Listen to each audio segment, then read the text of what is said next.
What is up, people, and welcome back to my F1 2017 career mode here at the Malaysian Grand Prix for round 15 of this first season. Now, if you are new around here, first of all, don't forget to hit that subscribe button. Secondly, go and catch up with the rest of the series. You will find a card annotation in the top right hand corner of your screens that will give you the previous episode at the Singapore Grand Prix, and it will also give you the whole entire playlist of this series. Also, I want to apologise to you guys for not uploading over the last 2 days. Just been a little bit busy with work and stuff, and unfortunately just not really been able to get the videos uploaded for you. But we're uploading now, and hopefully we can get back to our usual schedule. But here we are in the practice session, doing the track acclimatization, and as usual, getting the purple score on that one. Track acclimatization isn't really that difficult in this game. It's not really been difficult in any game, so it's pretty good that we can get the purple score in that one. And kicking off our first practice session right down at the bottom of the field, which isn't exactly the best of starts, but a 1:39.8, it's not really the best of lap times. We're not really too focused on lap times in these practice sessions. We just want to beat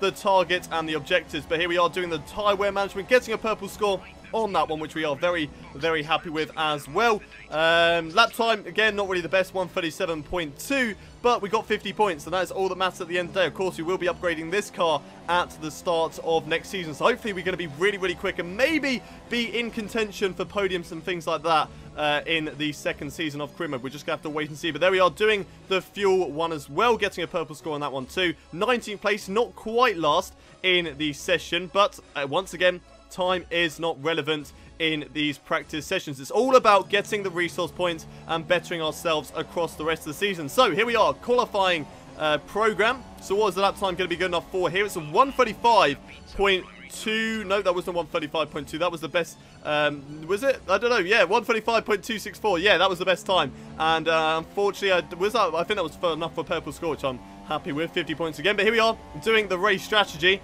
and getting 50 points on that one. So really good practice sessions overall, weaving the wheel and celebration there, and jumping in to the end of FP3. We finished in 12th place after the qualifying run, so I'm happy about that. But unfortunately, I am 3 tenths off the time of my teammate, who set a lap time on slightly worse tyres. So there's a lot to take from that. We do need to make up some pace, which we will be quicker, of course, in the qualifying sessions, because we will be running with a better engine. We're also taking a gearbox penalty for this race, because I think we struggled with the gearbox a little bit towards the end of the Singapore Grand Prix. It was starting to wear quite a bit. It's definitely wearing in these practice sessions quite a bit, so I definitely had to change it out. But yeah, unfortunately, going to have to take a 5-pace grid penalty for today. But with a new gearbox, new sort of engine, I think we're going to be very good and very quick around this circuit. Hopefully, maybe push towards the top end of Q2 and maybe into Q3 as well. But so that is it for the practice sessions. Let's see how we do in qualifying.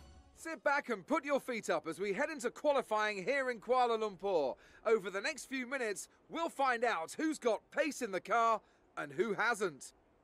So here we are in the first qualifying session of the day, coming down towards the start finish line to end our first lap here in Q1. Was lap time going to be good enough for us? The sun is beaming in our eyes. We go down this start finish race to 1:34.999, just scraping through into the 1:34s there. At the moment, those only good enough to beat the back markers, so we definitely need to improve on this lap time. And unfortunately, our second lap was not good enough. There we go, look, just about missing the our delta time there, 2 tenths off the pace of our previous best time. So a little bit unfortunate with that one. We do need to go again in this qualifying session to better ourselves and hopefully try and get into Q2. Of course, Q2 is the target. We did struggle quite a bit all weekend in this Malaysian Grand Prix. Once again, making another mistake there on our third lap. So that one's gone. Third lap has gone. It all comes down to the final lap now in this qualifying session. There is a lot riding on this. This is make or break. This will be the decisive moment. Do we get into Q2? Do we get into the top 10? Let's stay on board with the lap, and hopefully it's going to be good enough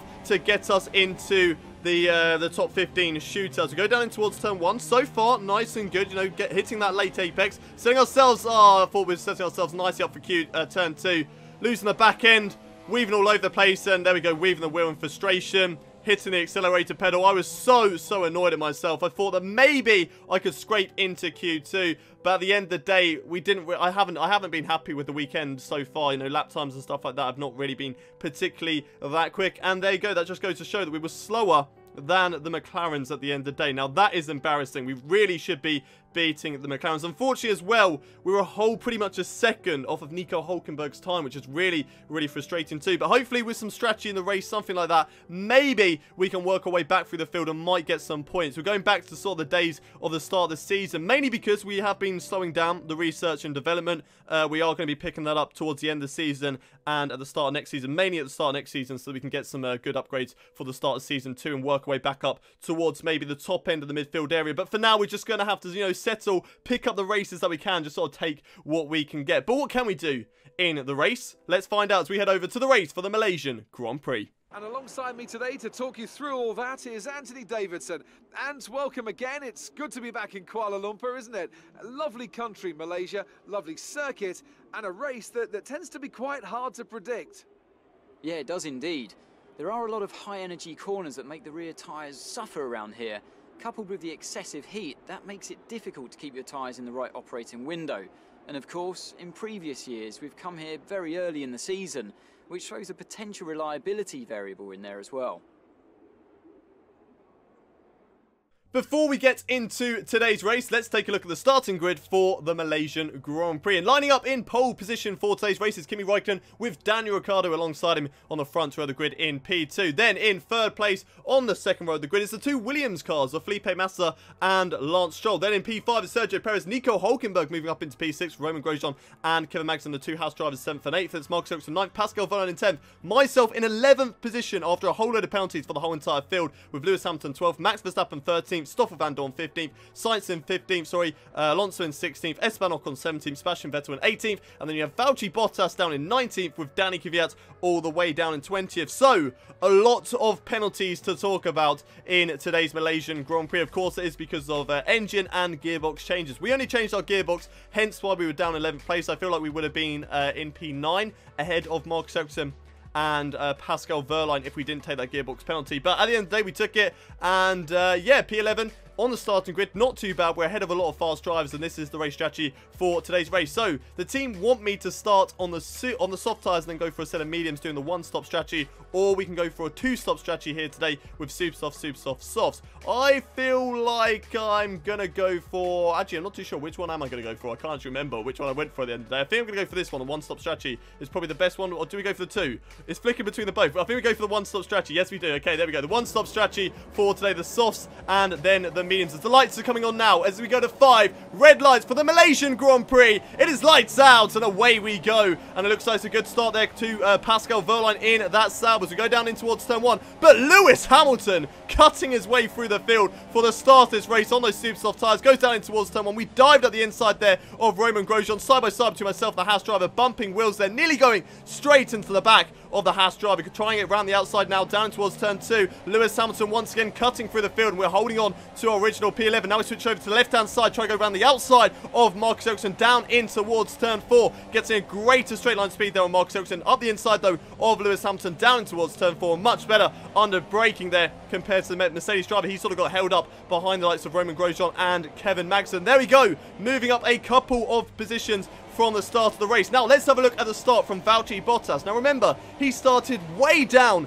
in 19th position for today's race. Now let's just take a look at this incredible start from the Mercedes man. He's managed to move himself up into P12 for the time being. Getting the job done on a few drivers, but great on the brakes, up down in towards turn 1. Puts himself side by side with Pascal Wehrlein. A little bit of a wheel bang between the two of them. Then he tries it around the outside of turn 2, and I feel like he just got held up by me. There was, yeah, myself just sort of, boxed him in at the end of the day. But then he tries at the inside of Pascal Wehrlein and myself, and then just sort of gets boxed in now by Marcus Ericsson. So he does get past Pascal Wehrlein, but just couldn't make it through on Marcus Ericsson. Has to settle for P12, but P12 and now P11 after finally getting past Marcus Ericsson one lap later is a fantastic start there for Valtteri Bottas. He's surely going to be one of the drivers to watch for today's race. Now watching this battle for 9th position between myself, Lewis Hamilton and Valtteri Bottas, and oh no, it's all over. It's all over before it's even started for Valtteri Bottas. He's had an incredible start to today's race, but that is all over for the Mercedes driver. He has had an engine failure, and the virtual safety car has been deployed here today. Oh, that's so frustrating there for Valtteri Bottas. He had an incredible start starting in P19, making his way up into P12, right on the back of his Mercedes teammates after only 2 laps of the race. Unfortunately, it's all over for him. But focusing on our own race, a few drivers coming into the pits now very early on in today's race. So those guys suggesting that they are going for the 2-stop strategy, pushing us up into P6 now. So P11 on the grid, qualified actually down in P18, and now running in P6 after lap 7. Who would have thought it after yesterday's disastrous qualifying session? But we're not exactly the best around this circuit, so we do need to sort of pick up our pace and be very tactical in where we put the car, especially with the pit stop phases. Sebastian Vettel makes a great overtake there up the inside of Esteban Ocon. Can he make it stick down in towards the final corner? I think he does. And now we're going to move up again past a few drivers. And I think this is going to put us into the top 3. Yes, it does. Up into a podium position at the moment, but that might be taken away as Sebastian Vettel dives up the inside. We're going to have to hang around the outside of turn 1, get the inside for turn 2. But at the end of the day, that Ferrari is just too quick for us. He's on the super soft tyres, on the better tyres. And at the end of the day, he moves up into P3. I'm back down into P4, defending from the Force India of Esteban Ocon. So it's going to be a tough race here today. I know that I do not have the pace, especially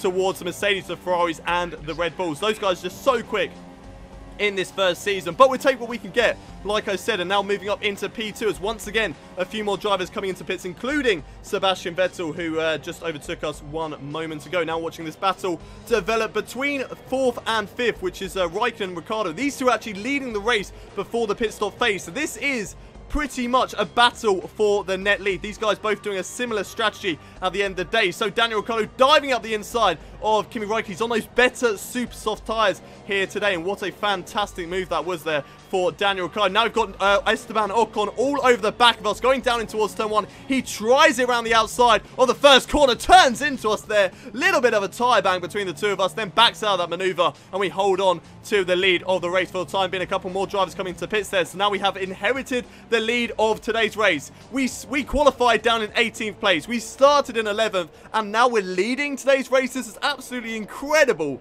for this Malaysian Grand Prix. Could we pull off another historic win this season? Remember back to Monaco, what an incredible race that was, and how lucky we were to get the race win there. Could we do it again? We're just going to have to wait and see, but fingers crossed it can happen, as we're watching this battle of a lot of guys getting held up now behind this Sauber, which I believe is Mark Ericsson. Felipe Massa pulls over to the right-hand side on the Swedish driver, up the inside down towards turn 1. Gets the job done. He has the Mercedes of Lewis Hamilton behind him, and there's a rear right puncher there for Felipe Massa. Disaster has struck the Brazilian at today's Malaysian Grand Prix. That is so disappointing, and it's happened to him at the worst possible time on the lap, going through turn 1. You've got the whole entire circuit to get back to the pit lane to get a new set of tyres. That has got to be so frustrating, sitting in that car at about max 60-70 miles an hour, trying to work your way back to the pit lane. Here we are 1 lap late on lap 12, and he's still going, still trying to get back to the start-finish straight to go into the pits. We're lapping him, unfortunately,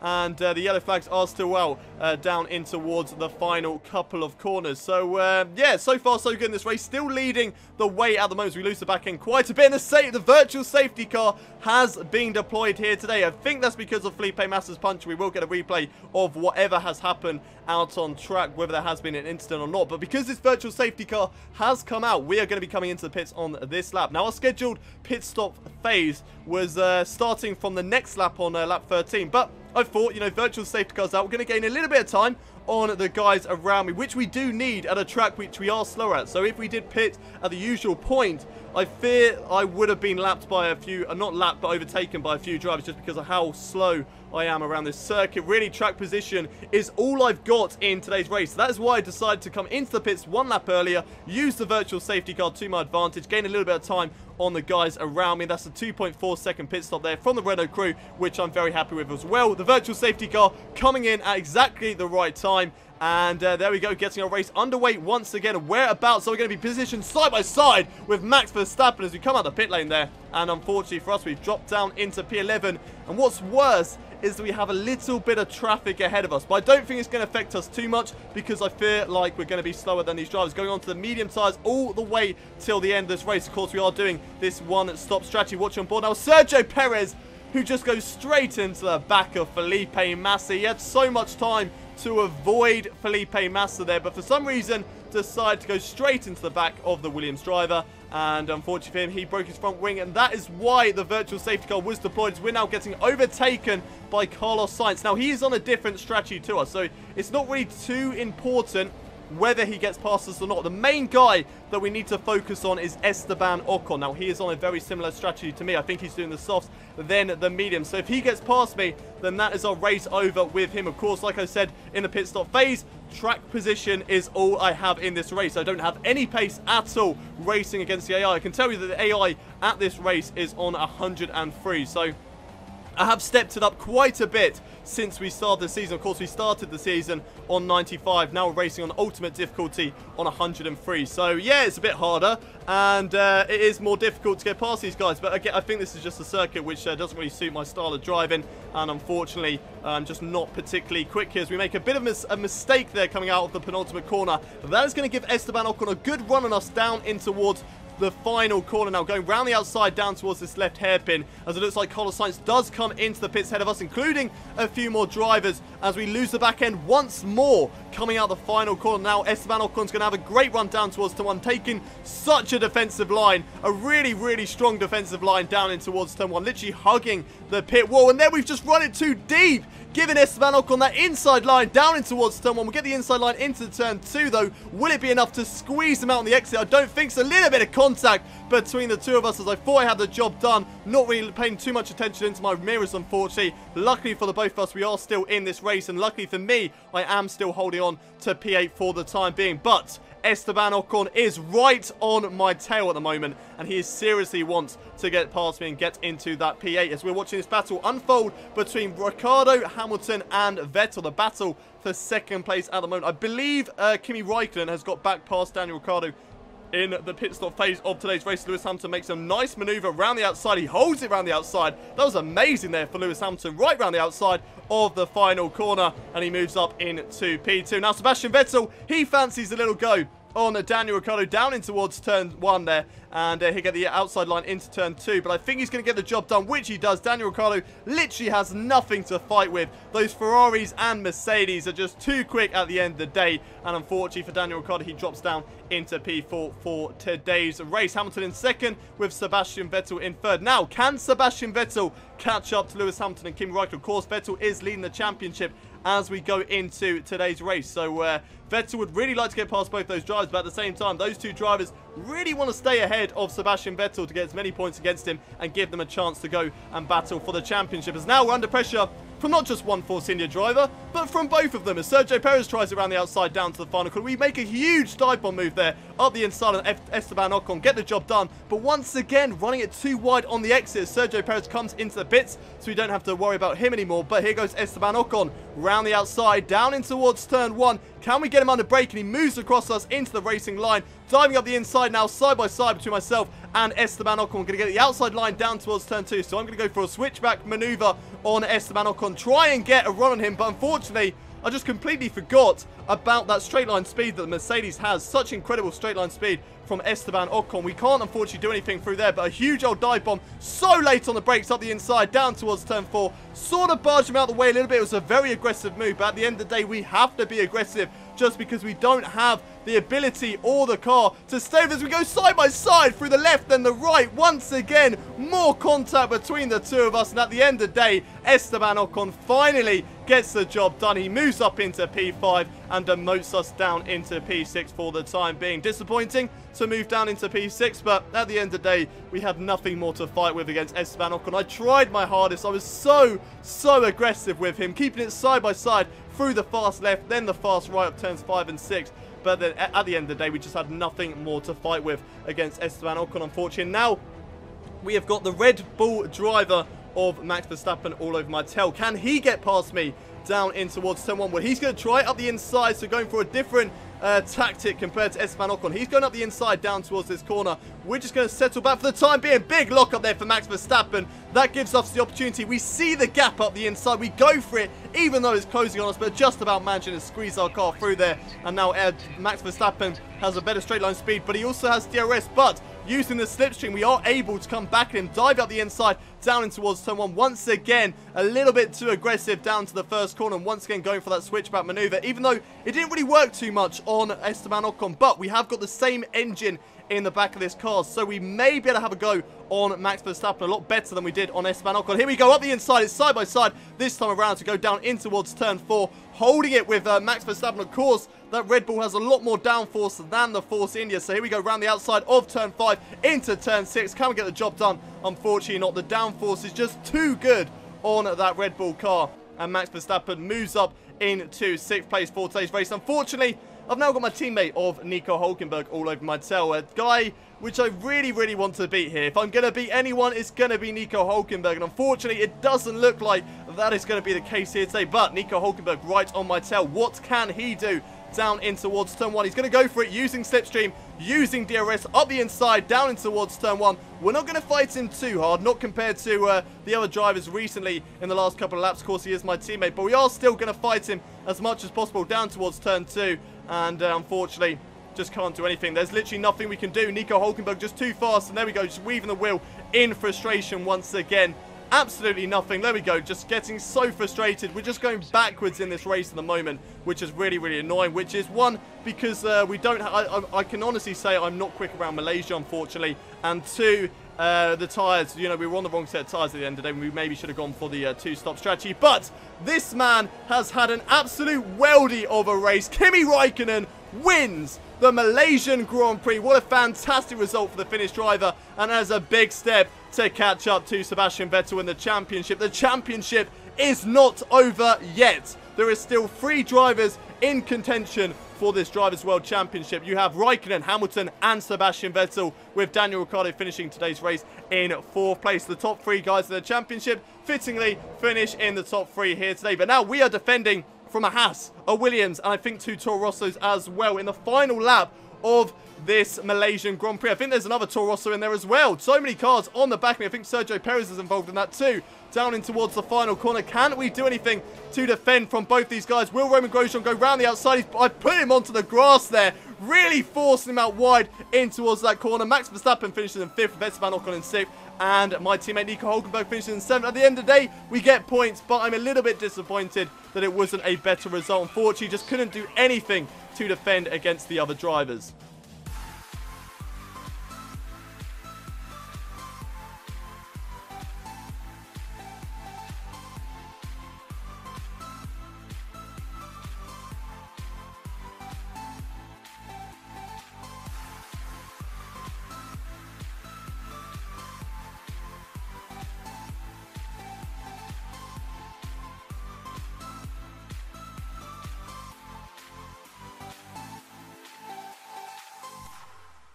A good race all in all here today. A lot of battles up and down the field. Unfortunately, not the race we would have wanted, even though we're still getting the points. And, you know, to be fair, we qualified in P18, so getting P8 at the end of the day is an incredible result. Absolutely incredible to get 4 points out of today's race. But to be up in P11 on the grid and then work way up into a place where we were leading the race at one point, it is a little bit disappointing. But at the end of the day, I just don't feel like I had the pace of myself here today to compete with the other drivers. Nico Hülkenberg was quicker than me. Esteban Ocon and Max Verstappen were definitely quicker than me. And then Daniel Ricciardo, Vettel, Hamilton and Räikkönen. There was no chance in hell that I was competing with those guys at today's Malaysian Grand Prix. I'm just sort of happy that I did manage to keep Grosjean, Stroll, Kvyat, Sainz and Perez all behind me at the end of the day. Because if I finished outside the points, it would have been really, really annoying. But at the end of the day, we still managed to get some points on board, and that is P4 and P8 and 4 points added to our season tally. And also a double points finish for the Renault team as well, so that's really going to help us to catch up to the Force Indias at the end of the day. But Kimi Räikkönen, he is our race winner for the Malaysian Grand Prix, of Lewis Hamilton finishing in 2nd and Sebastian Vettel joining those two on the podium. Then it's Daniel Ricciardo in 4th with Max Verstappen in 5th, Esteban Ocon 6th, Nico Hülkenberg, my teammate, finishing ahead of me here today in P7, myself in 8th, Romain Grosjean 9th, Lance Stroll getting the final championship point here today with Danny Kvyat, Carlos Sainz and Sergio Perez just missing out on the top 10 positions. Then we have Fernando Alonso in the McLaren finishing down in 14th place, Marcus Ericsson 15th, Stoffel Van Dorn in 16th, Kevin Magnussen 17th, with Pascal Wehrlein in 18th, Felipe Massa 19th, thanks to that puncher very early on in today's race, and Valtteri Bottas, the only driver to get a DNF here today. Very frustrated there for the Mercedes man, starting P19 and getting up to P12 after the first lap was absolutely incredible. But but unfortunately at the end of the day, after the second lap, it was all over for Valtteri Bottas. Drivers' Championship then, after 15 rounds of this first season, we're still holding on to that 7th place in the drivers' standings. 4 points at the moment ahead of Esteban Ocon. We're kind of slipping away from Sergio Perez, which is good news. We want to get as far away from him as we possibly can, because, you know, some races could easily flip and those two Force Indias could be on top and really get some good results in the season. So we just need to be aware of those guys. So as long as we can just, you know, keep on scoring points and getting better of Esteban Ocon and Sergio Perez, then we should be able to hold on to P7. P7 at the end of the day would just be an incredible result. It would mean that I am pretty much the best of the rest out of all the other drivers, which would have been absolutely fantastic. The Drivers' Championship as well is only separated by 7 points between Sebastian Vettel and Kimi Räikkönen. Lewis Hamilton is still in contention, 31 points behind at the moment, but he does need to get a few race wins under his belt before the end of the season if he does seriously want to compete for the Drivers' Championship. But that is one race win. One race win will be the difference at the end of the day at the moment between Kimi Räikkönen and Sebastian Vettel. Could it happen at the Japanese Grand Prix? Could they be all even after the Japanese Grand Prix? Well, we're just going to have to wait and see for that result.